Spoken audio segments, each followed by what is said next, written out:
Boa tarde a todas e todos.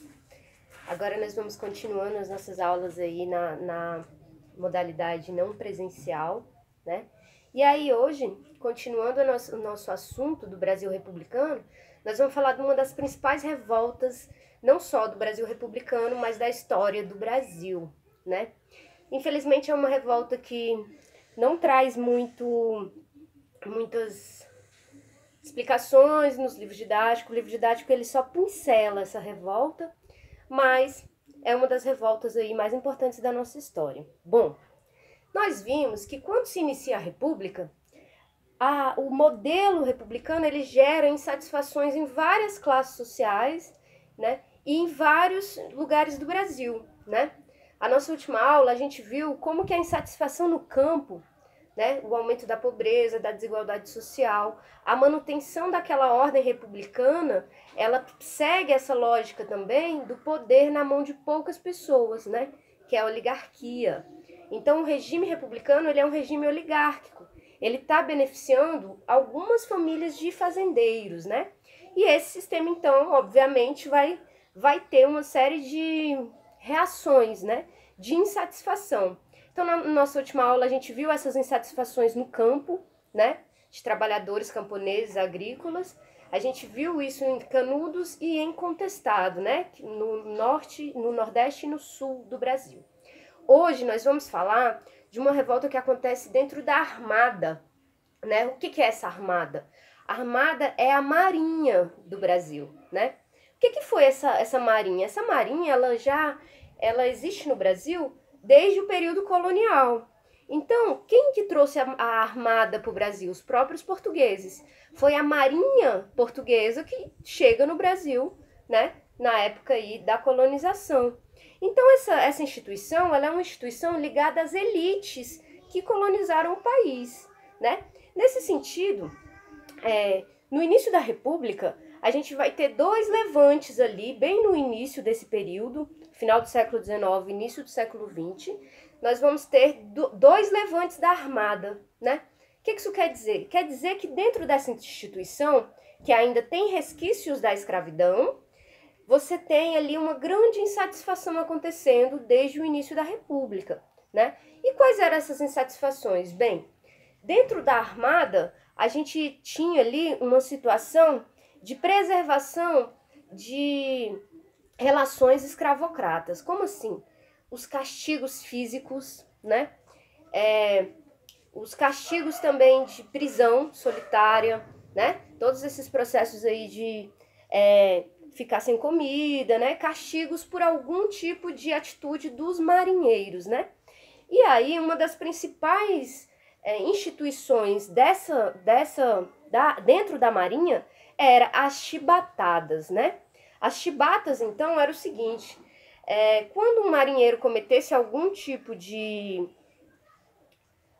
contravenção dentro dos navios, né, das embarcações, ele era ali levado ao tronco, né, onde os oficiais da Marinha realizavam de 25 a 30 chibatas, né, por cada desvio cometido dentro da instituição. Então, antes de iniciar a nossa aula, a gente tem que configurar, tem que ficar marcado para vocês que a Marinha brasileira, na época chamada de Armada, né, sempre foi uma instituição ligada à elite escravocrata.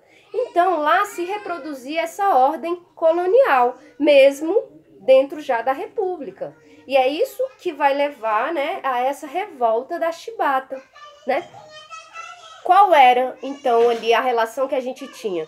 Os oficiais, na maior parte deles, praticamente todos os oficiais da Marinha, que eram os cargos mais altos, eram de homens brancos. Já os marinheiros, né, os almirantes, eles eram basicamente homens negros, né? Então, nesse sentido, a reprodução das relações escravocratas estava ali presente. Os oficiais brancos continuavam tratando os marinheiros como se eles fossem escravos, né? Com castigos físicos, psicológicos e tudo mais. É esse o contexto, então, que já gera uma grande insatisfação. Os salários baixos, as poucas condições de trabalho, né? E principalmente, nesse caso, os castigos físicos chamados de chibatadas, né? É nesse contexto, então, que se destaca a presença do João Cândido, né? João Cândido era um homem negro, de mais ou menos 1,90 m de altura, e que entrou para a Marinha muito cedo. Ele nasce no Rio Grande do Sul, mas ele vai para o Rio de Janeiro para entrar ali na Marinha brasileira, né? E o João Cândido ele tem um destaque muito grande, né? É um dos principais heróis do nosso país, mas infelizmente ele não tem esse devido reconhecimento. Por isso que essa aula de hoje é tão importante nesse sentido, né? Então vamos lá. No início, então, a gente tem que lembrar de uma coisa. O Brasil republicano é esse Brasil que quer trazer a modernidade, né? Lembrando um pouco que no ano passado nós vimos que na segunda metade do século XIX, a partir de 1850, o mundo passava ali pela segunda revolução industrial, né? Então a gente tem um momento no mundo de progresso, né? A gente vai ter as vacinas, a medicina se desenvolvendo, o cinema, a arte, o automóvel, né? É um momento que se abre a modernidade. E aqui no Brasil, como é que isso repercute? Aqui também os governos vão querer modernizar o Brasil se baseando no modelo europeu, né? E isso daí vai gerar a construção de um cais no Rio de Janeiro, né? Na aula que vem a gente vai falar um pouco mais sobre essas mudanças que a República vem trazendo para o Brasil. Mas na de hoje a gente vai focar, então, no processo dentro da Marinha brasileira, né? O que acontece? No início, então, no século XX, o governo brasileiro ele compra da Inglaterra alguns encouraçados. O que é um encouraçado? O encouraçado é um grande navio de guerra, né? Com canhões, com armas, né? E o Brasil não dispunha de grandes encouraçados. E ele compra alguns encouraçados da Inglaterra, né? Esses encouraçados precisavam ser manejados, né? Pelos oficiais e pelos marinheiros. É nesse sentido que o governo brasileiro, ele manda para a Inglaterra, né? Os oficiais e vários marinheiros, né? Esses marinheiros, quando eles chegam na Inglaterra, eles percebem que o tratamento dado aos marinheiros da Inglaterra era muito diferente do Brasil, né? Embora houvessem alguns tipos de repressão, de castigo, não havia o castigo físico, né? Então esses marinheiros lá na Inglaterra, eles já vêm de uma insatisfação aqui no Brasil, né? Das condições de trabalho, e quando eles chegam na Inglaterra, eles veem como é diferente o tratamento com relação aos marinheiros de lá. Isso daí acaba por criar um sentimento também, né? Vai aumentando um pouco mais ainda a insatisfação dos marinheiros, né? Então vamos lá. Em abril de 1910, chegam 3 encouraçados no porto do Rio de Janeiro. E no dia 16 de novembro desse ano, um oficial chamado Batista das Neves manda punir um almirante, um marinheiro, com 250 chibatadas, né? O que eclode a revolta. Bom, quando a gente fala de estopim, a gente fala disso. Já tem um processo ali dentro da Marinha, já um processo de insatisfação muito grande dos marinheiros. E aí, nesse dia, né, nesse mês, em abril de 1910, esse oficial, Batista das Neves, né, ele fica sabendo que um dos marinheiros entrou com 1 litro de cachaça dentro da embarcação, né? Um outro cabo delata esse marinheiro e ele, então, sabendo desse fato, ele passa essa punição para um almirante, né? E aí esse almirante, então, passa pelo castigo de 250 chibatadas na frente de todo mundo, né? Esse fato, ele eclode aquela insatisfação toda, né? E gera a revolta da chibata. Ela tem início aí, né? Vários marinheiros se reúnem e matam cruelmente esse oficial que tinha mandado castigar o almirante, né? E aí, então, a gente dá início a um processo de verdadeira guerra da Marinha brasileira contra a cidade do Rio de Janeiro. Nessa época, quem era o presidente do Brasil? Hermes da Fonseca. Quando eclode a revolta, o Hermes da Fonseca ele tinha acabado de ser eleito, né? Ele tinha acabado de entrar no poder.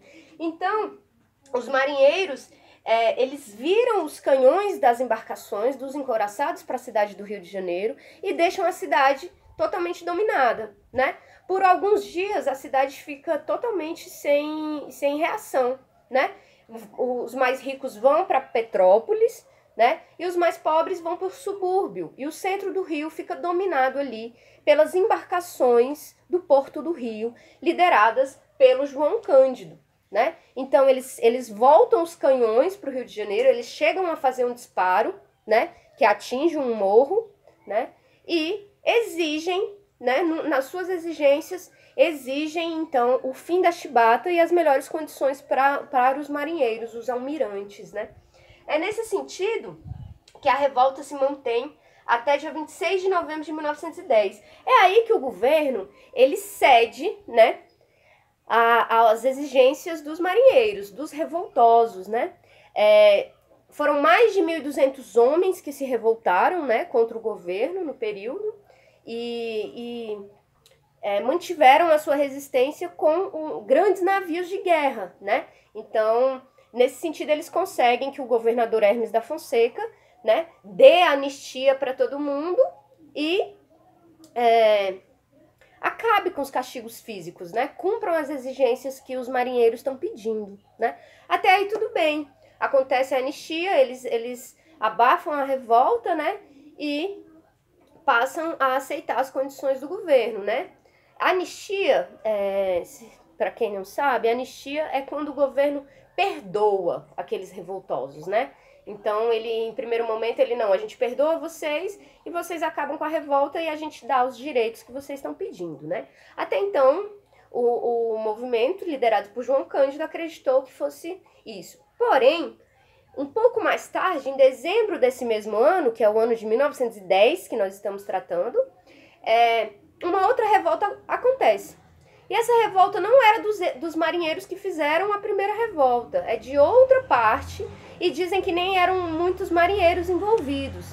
Porém, esse movimento, embora não seja apoiado pelo João Cândido e pelos outros marinheiros, né, ele desencadeia uma repressão muito grande aos marinheiros, né? É nesse momento que o governo ele suspende aqueles direitos que ele tinha dado aos marinheiros da primeira revolta, né, e libera, né, a anistia, ele acaba com a anistia, ele suspende aqueles direitos que tinham dados.